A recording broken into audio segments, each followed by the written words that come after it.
네, 안녕하세요. 시즈한의원 강남점 고지원장입니다. 자, 오늘은 자궁 온도의 중요성, 자궁 신부 치료의 역사와 효과에 대해서 진행을 할 예정입니다. 오랜만에 시리테를 다시 진행을 하네요. 지난달에는 시리테 1주년이어서 이제 한 달 동안에는 그동안 방송되었던 이제 좋았던 강의들을 저희가 이제 보여드리는 이제 특집을 마련했었고, 이제 다시 2주년 이제 2년 차를 맞이해서 이제 강의를 시작하게 됐는데요. 자궁 온도의 중요성, 자궁 신부 치료의 역사와 효과에 대해서 이제 한번 쭉 설명을 해드리도록 하겠습니다. 자, 자궁 신부 치료. 난임 환자분들 같은 경우에는 자궁 신부 치료라고 하는 이름을 굉장히 익숙하게 이제 알고 계시고 그 부분을 찾아서 저희 한의원에 내원을 해주시게 되는데요. 이 부분이 처음에 이제 2005년, 벌써 뭐 11년이 지났네요. 그때 자궁 순환을 도와주는 새로운 치료법을 개발하고자 하여 자궁 테라피로 시작을 했었습니다. 그 이후에 좀 더 치료적인 부분을 이제 접목을 해서 자궁과 관련된 경근, 경맥, 경락이라든지 경혈 부위를 침치료와 연결을 하고 난임 환자분들을 위한 치료법을 추가하면서 자궁 아큐로 발전했습니다. 아큐라고 하는 게 아큐 펑처라고 침을 이제 영어로 말하는 부분이 아큐 펑처거든요. 그래서 자궁 아큐로 발전하면서 좀 더 치료적인 부분을 접목을 했었고요. 저희가 이제 자궁 신부 치료를 진행을 하면서 가장 이제 고민했던 부분이 난소 기능 저하, 환자분들이 굉장히 많으시거든요. 조기 폐경이라든지 뭐 일반적인 생리를 하지만 난소 기능 저하가 있는 분들, 그런 부분들에 의해서 이제 회복할 방법은 어떤 것이 있을까? 그리고 내막 두께에 대한 부분, 유산으로 얇아지거나 혹은 수정란을 착상하려고 하는데 내막 상태가 안 좋아서 착상이 자꾸 실패한다든지, 그리고 또 질환적인 부분, 근종이나 성근증, 내막증 등이 있을 때 치료가 좀 어려운 부분들, 이런 부분들이 전부 다 종합적으로 어떻게 하면 모든 치료를 좀 더 직접적 영향을 줄 수 있을까? 이런 부분에 대한 고민을 하면서 자궁신부 치료를 만들게 됐는데요. 자궁신부 치료 이제 완성은 이제 저런 고민들을 자궁아큐와 함께 같이 고민을 하면서 이제 여성분들이 보면은 거의 대부분 앉아서 생활하게 되잖아요. 저희가 이제 기어다니는 다른 포유류와 달리 기립성 이제 동물, 그러니까 사람이기 때문에 앉아 있거나 서 있거나 자궁이 존재하고 있는 골반강은 이렇게 좁아지는 구조로 되어 있기 때문에 자궁과 난소가 자리 잡고 있는 공간은 해독이 어렵고 자꾸 압박되고 습해지고 독소가 빠져나가지 못하는 굉장히 깊은 그 여성 신부에 존재하고 있습니다. 그래서 물질적인 공급이 필요하다 생각되는 분들 같은 경우에는 한약 치료를 통해서 입으로 이렇게 복용을 하게 되고, 근데 그렇게 먹는 한약 혹은 뭐 영양제들, 좋은 음식들을 복용하시는데 그런 부분들이 내 몸에 전달되는 거는 굉장히 어려운 부분이거든요. 특히 뭐 자궁과 난소가 아까 얘기했지만 굉장히 깊은 곳에 존재하고 있기 때문에 거기까지 끌고 가기가 상당히 힘듭니다. 그래서 자궁 신부 치료를 통해서 우리가 복용하고 있는 모든 물질적인 성분들에 대해서 자궁과 난소로 우리가 원하는 타겟되는 장기로 전달할 수 있도록 침치료와 약침치료 등을 업그레이드한 부분이 자궁 신부 치료로 저희가 현재는 정착을 했고 이 부분들을 매년 업그레이드하면서 들어가고 있습니다. 그럼 자궁 신부 치료에 대해 조금 더 자세하게 설명을 드리면 자궁 신부 치료란 무엇인가? 자궁과 연결되어 있는 혈자리들이 굉장히 많은데 특히 뭐 하복부, 골반 쪽, 허벅지, 종아리, 발 쪽, 이렇게 배꼽 이하의 우리 인체 부위에 굉장히 많은, 그러니까 뭐 수십 개의 혈자리들이 포진되어 있습니다. 직접적으로 이제 접근해서 자궁 기능 이상을 저희가 치료를 하고자 하는 목적이고, 그럼 자궁 깊은 부위까지 치료 효과가 전달. 이게 아까 어려운 부분이라고 말씀드렸죠. 정말 좋은 한약을 먹고 있는데도 우리가 원하는 장기가 변화가 되지 않는 경우도 있어요. 그 이유가 그 깊은 부위까지 치료 효과가 전달되지 못하기 때문이거든요. 그런 부분들에 대해서 좀 더 시너지 효과를 이제 낼 수 있도록 자궁신부 치료를 저희가 같이 치료를 하게 되는 거고, 그것뿐만 아니라 자궁의 생명 에너지가 응축된 신부 부의 활동성을 증대시키기 위한 목적입니다. 생명 에너지라고 하는 말이 뭐냐면 자궁은 따뜻한 거를 좋아하거든요. 차갑거나 혹은 거기 노폐물이 쌓여 있으면 에너지가 활성화될 수가 없어요. 자궁의 생명 에너지라고 하는 거는 실제로 자궁 내막이 매달, 매일, 매 시간, 매 초 계속 증식되면서 혈관이 새롭게 생겨나요. 그러니까 새로운 형을 만들기 위한 그런 움직임들을 자궁이 최대한 잘 발휘할 수 있도록 해주는 부분이 자궁 신부 치료라고 생각하시면 됩니다. 아까 이제 그 생명 에너지, 가장 깊은 곳에까지 전달, 이런 부분들의, 이런 부분들이 잘 이루어지려면 자궁 온도가 굉장히 중요합니다. 건강한 몸을 유지하려면 면역력이 뭐 활발해야 되는데, 그때 활성화되는 게 37도라고 하죠. 저희가 환자분들 기초 체온을 재는 걸 보면은 조금 낮은 분들 같은 경우에 뭐 35.7도, 뭐 35.4도, 35.8도 이렇게 35점대 후반을 이제 기초 체온을 유지하는 분들이 꽤 많으세요. 여성분들 같은 경우에는 이제 그러다가 36.5도 그리고 이제 배란하고 나면 37.5도, 8도 이렇게 37도의 이제 후반 중후반대까지 올라가주면 좋은데 그런 부분들에 대한 폭도 낮으면서 그리고 기초적으로 자기가 갖고 있는 원래 체온도 좀 낮은 분들 같은 경우에는 면역 기능이라든지 면역력을 제외한 다른 활성화되는 기능들도 좀 저하되는 경향이 있습니다. 면역력과 체온의 관계를 보면 체온이 1도 상승하면 면역력이 3배에서 5배까지 증가한다고 말을 하죠. 네, 그럼 반면에 체온이 감소하게 되면 혈류 순환이 감소하고 면역세포도 감소하기 때문에 우리 몸에서 여러 가지 질병을 발생할 수 있습니다.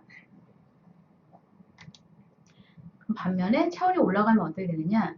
자, 신부 온열이라고 하는 거는 가장 깊은 곳에 열이 제대로 잘 생성이 되고 퍼져나가게 되면 면역력을 정상화하고 독소 배출 효과에 탁월하게 됩니다. 일단 혈관이 열리기 때문에 혈액순환도 증가하게 되고 면역세포의 활동성도 활발하게 증가하게 됩니다. 그리고 우리가 원하는 내장, 장기라든지 근육 이런 기관들에 가는 좋은 성분들이 이제 혈액이랑 영양 공급, 산소 공급 등이 원활해지기 때문에 이런 부분들에 대한 장기 활성화까지 이루어지게 됩니다. 그럼 자궁 온도가 하락하면 어떤 일이 일어났냐? 하락을 하게 되면은 혈류 흐름이 감소하기 때문에 면역력 이상이 발생하게 됩니다. 자궁은 혈액을 먹고 사는 장기이기 때문에 혈액이 얼마나 많이 가느냐, 혈액이 어떤 혈액이 가느냐, 혈액이 어느 정도 끝까지 가느냐 이런 부분들에 대한 다양한 흐름이 자궁의 기능에 영향을 많이 미치게 되거든요.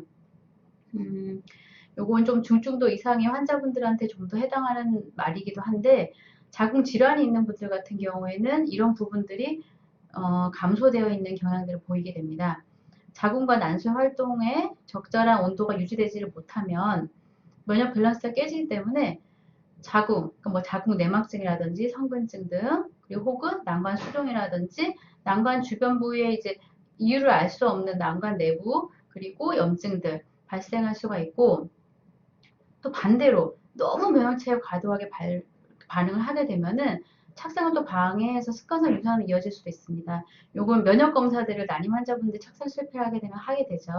그런 부분들이 면역 수치가 너무 높게 되면은 또 요거는 착상을 방해하기 때문에 면역이 항상 균형을 이루면서 밸런스를 유지할 수 있도록 하는 부분이 굉장히 중요합니다. 자궁 신부 치료가 필요한 이유는 아까 이제 신부 온도의 중요성과 면역력에 대해서 설명을 드렸잖아요. 그런 부분들을 자궁과 난소에 있는 하복부 그리고 골반 쪽 허벅지 관련돼 있는 체온들을 높여서 혈류 충분하게 공급해서 자궁 면역력을 끌어올릴 수 있도록 들어가고 있습니다. 신부 치료의 치료 과정은 먼저 첫 번째는 자궁의 혈액순환을 촉진하게 됩니다. 아까 말씀드렸다시피 신부의 온도가 높아지게 되면 혈관도 확장하게 되고 혈류 흐름이 좋아지기 때문에 혈액순환 A라는 지점에서부터 시작해서 뭐 B라는 지점까지 가는 그 속도라든지 원활한 부분 이런 부분들에 대한 순환 체계가 개선이 되게 됩니다. 그리고 두 번째는 자궁 독소의 배출 단계인데 자궁이 다른 기관하고 다르게 여성한테는 매달 혹은 28일에서 30일 사이 정도의 주기 동안에 혈액을 배출하는 기관이죠. 근데 이 부분에 대한 배출이 제대로 안 되게 되면은 여러 가지 질병들도 발생하게 되고 임신에 대해서는 착상 환경도 저하되게 되고 난소 기능 저하를 일으키는 이제 질환들도 같이 발생하게 됩니다. 대표적인 것이 뭐 자궁 내막증, 그리고 자궁 성근증, 그리고 자궁 내막의 유착이라든지, 그리고 가볍게는 자궁 뭐 이제 질염, 골반염, 내막염 등 관련돼 있는 염증성 질환들이 대부분 요 2단계가 잘 안 되기 때문에 일어나는 증상들인데요. 이런 부분들을 같이 도와주게 되고, 마지막 세 번째로는 자궁 기능 이상을 치료를 하게 됩니다.